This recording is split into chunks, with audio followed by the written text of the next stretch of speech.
Assalamualaikum warahmatullahi ta'ala wabarakatuh.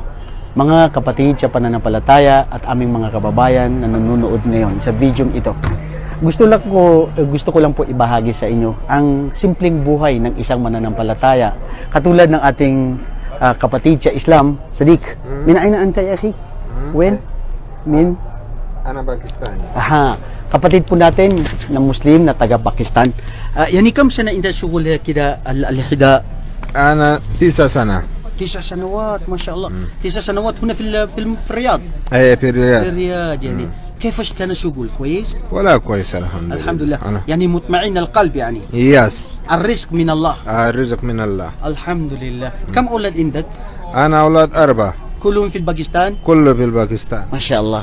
So mga kapatid, Sadiq, شوف انت عشان في الدعوة. الحمد لله.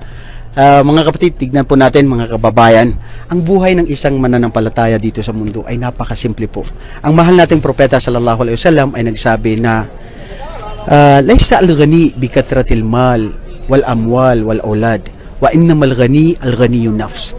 Hindi ang sukat ng sinasabi nating kayamanan ng tao ay ang sinasabi natin na maraming anak, maraming mga salapi o anumang pagmamay-ari nila. Ang tunay na yaman ng isang tao ay ang sinasabi natin na yung ikaw ay kontento sa anumang ipinagkaloob at ibinigay sa iyo ng Allah subhanahu wa ta'ala. Simple lang ang buhay ng isang mananampalataya. Kontento na kung anong ibinigay ng Allah sa kanya. Ano kung mayroon ka ang lahat, pero kung ito rin naman ay makakasira at magiging malayo ka sa iyong Panginoon. Ang buhay po sa mundong ito ay sadyang pagsubok at dapat po nating isipin na kung ano man ang ibinigay ng Allah sa atin ay tanggapin natin, makontento tayo. At kung ano yung wala sa atin, wag natin ito na sabihin na bakit wala. Ipapagkakaloob ito ng Allah. Ang pinaka-importante lang po ay maging tibig ang ating paniniwala, tiwala sa ating Panginoong Allah na mayroon tayong kontentong tunay na paniniwala. Katulad ng ating mga kapatid natin na si Abdul Rauf. Kapatid natin na si Abdul Rauf, ilang taon na po ba kayo dito sa Riyadh? Sa Riyadh, sa February magdadalawang taon. Magdadalawang taon. Kumusta po ang inyong trabaho rito? Alhamdulillah, mabuti, maganda. Alhamdulillah. Ano ang masasabi mo sa pananampalataya ng isang Muslim? Pananampalataya ng isang Muslim ay napakapayapa. Payapa. Dito ko natagpuan na wala na akong hilingin pa sapagkat inahangad ko ang Jannah, ang paraiso, at ito yung daan patungo sa paraiso. Naalala ko lang, jazakallah khairan, napakaganda ng sinabi nyo.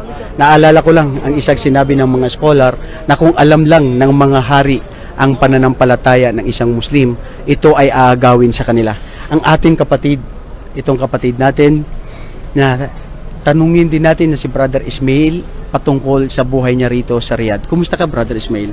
Alhamdulillahirabbil alamin. Talagang napakaganda ng tagpuan ko dito sa Riyadh. Hindi dahil sa nagkaroon ako ng magandang trabaho, kundi ang pinakamaganda na tagpuan ko dito ay yung Islam sa buhay ko. Na hindi ko ito hinihingi sa Allah, bagkus ito ay dumating sa akin ang isang mabuting gabay para sa akin, sa pamilya. Alhamdulillah, dito na tagpuan ko rito. Alhamdulillah mga kapatid, sana po napulutan natin ng aral ang anuman ating naibahagi. Assalamualaikum. Kaifa haluk inta? Mga kapatid, pagmasdan mo natin ang ating isa sa ating mga kapatiran.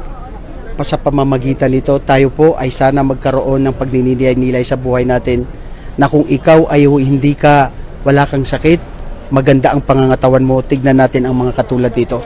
Gamitin natin ang ating lakas, ang mga biyaya na ibinigay ng Allah sa atin para sa kanyang ikagugusto at ikalulugod sa atin. Sana po malihin tayo ng Allah, tanggapin ang ating mga gawaing mabuti.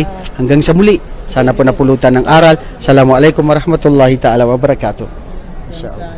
Kaifa haluk?